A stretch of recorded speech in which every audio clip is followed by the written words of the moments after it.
Hi guys, this is Soldy Daddy once again and welcome back sa aking channel. Kung bago ka pa lang, huwag mong kalimutan mag-subscribe and click mo na rin yung notification bell para lagi kayong updated sa mga bagong upload ko na video. And so, matagal-tagal akong walang upload kasi nga naging busy sa pag-migrate dito sa Amerika. But ito ngayon, medyo maluwag yung oras. Umuulan, as you can see, winter season. So ayun, pag-uusapan natin ngayon is about driving. Paano nga ba ako nakakuha ng license dito sa Amerika? And ano yung mga requirements na kailangan yung dalhin or ipakita when you are going for the exam and the skills test. And kung pwede nyo gamitin yung mga license nyo from Pilipinas or other country. So tara, without further ado, let's go!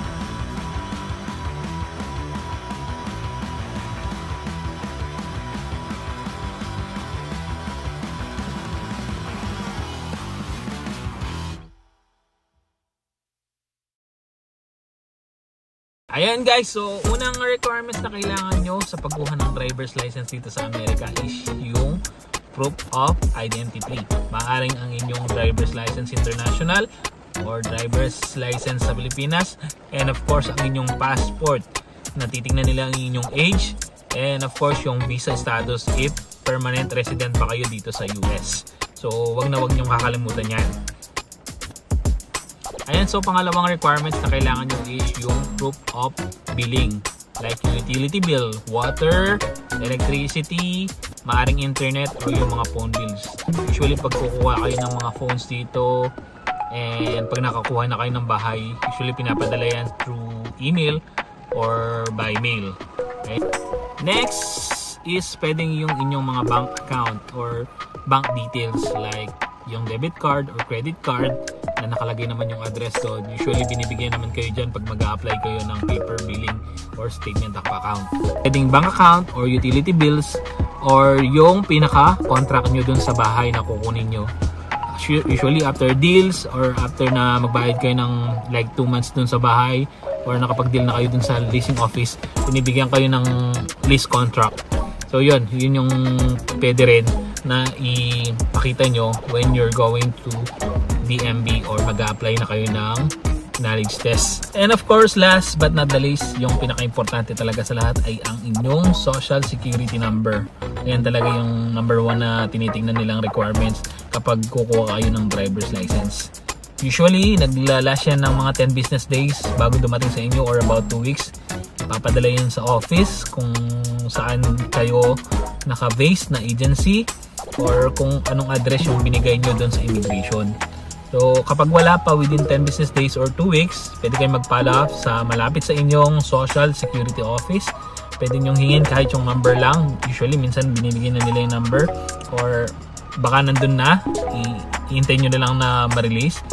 Or minsan worst case scenario, umabot kasi siya ng 2 to 3 months.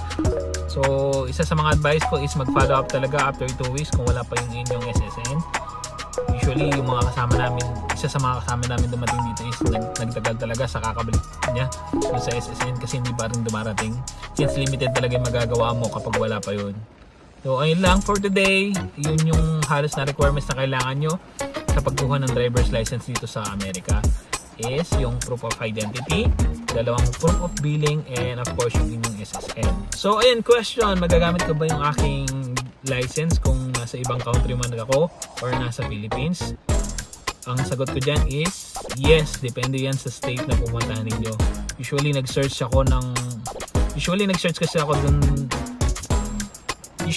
kasi ako kung pwede ko magamit. Yes, na nakita ko naman is 30 days. Then pumunta rin ako sa DMV office kung pwede ko siya magamit, and they told me na okay din naman, 60 days na nagamit ko yung license ko dito from Philippines. If gagamit kayo ng international license, usually naglalast siya ng 6 months until 1 year.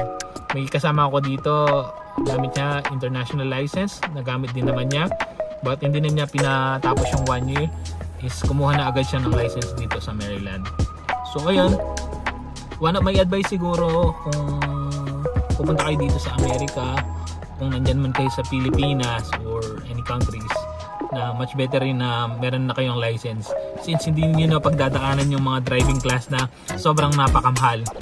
Kapag meron ka na kasing driving or kapag meron ka na kasing driver's license internationally or dyan sa Pilipinas, hindi mo na kailangan dumaan doon. So gagawin mo na lang is magna-knowledge test and driving skills and yung 3R program nga, which is the drug and alcohol program. So yun lang gagawin mo.